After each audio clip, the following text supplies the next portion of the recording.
దేవుని పరిశుద్ధమైన ఘనమైన నామానికి మహిమ కలుగును గాక. మన ప్రభువును ప్రియరక్షకుడైన యేసుక్రీస్తు వారి ప్రశస్తమైన నామంలో మీ అందరికీ నా ప్రేమ వందనాలు తెలియజేస్తూ ఉన్నాను. ఈ దిన మన ధ్యానాంశము పాత నిబంధన పాఠ్య భాగము ఆదికాండ గ్రంథము 41వ అధ్యాయము 45వ వచనము. మరియు ఫరో యోసేపునకు జప్నత్పనేహు అని పేరు పెట్టి అతనికి ఓను యొక్క యాజకుడైన పోతీఫర కుమార్తెకు అసీనతునిచ్చి పెండ్లి చేసెను. మరి ఇక్కడ మనం మరి ఈ వాక్య భాగంలో చూసినట్లయితే మరి అసీనతు అనేటువంటి ఆమెని యోసేపుకిచ్చి పెండ్లి చేశారు. ఈమె పోతీఫరు కుమార్తె అని బైబిల్ గ్రంథంలో రాయబడింది. వీరు ఐగుప్తు దేశానికి చెందినవారు. మరి యోసేపు అక్కడికి వెళ్ళిన తర్వాత దీవించబడిన రీతి మనందరికీ కూడా సుపరిచితమే. అయితే యోసేపు అన్నల చేత ద్వేషింపబడి మరి అక్కడికి వెళ్ళిన తర్వాత రాజు తర్వాతి అంతటి వాడు అయినట్లుగా మనం బైబిల్ గ్రంథంలో చూస్తాం. మరి అంత ద్వేషింపబడిన మరి తన అన్నలను ఎంతో ప్రేమించినట్లుగా మనం బైబిల్ గ్రంథంలో చూస్తాం.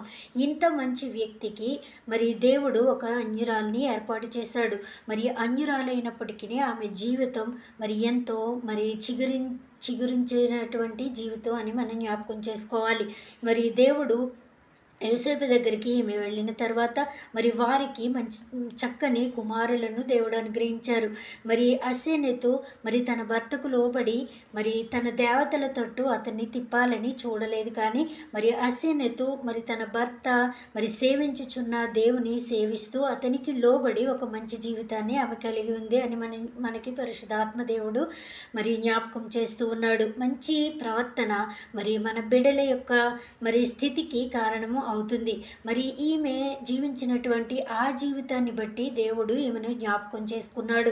ఈమెను కూడా హెచ్చించాడు. మరి యోసేపును హెచ్చించినటువంటి దేవుడు ఈమె మరి వినయ విధేయతలు గలదా అని చూసినప్పుడు మరి ఆమె ద్వారా తన సంతానాన్ని వృద్ధిపరిచాడు. మనష్షే, ఎఫ్రాయిము అనేటువంటి మరి 12 గోత్రాలకు గోత్రకర్తలుగా ఉన్నటువంటి ఈ ఇద్దరిని కూడా దేవుడు అసీనతు నుంచి మరి ఆశీర్వదించి ఆమెకు కుమారులుగా దయచేశాడు. అవును, మరి మన జీవితంలో మనము మంచి ప్రవర్తన కలిగి ఉంటే మరి లోబడేటువంటి జీవితం కలిగి ఉంటే మన బిడ్డలను కూడా దేవుడు ఆ రీతిగానే ఆశీర్వదిస్తాడు.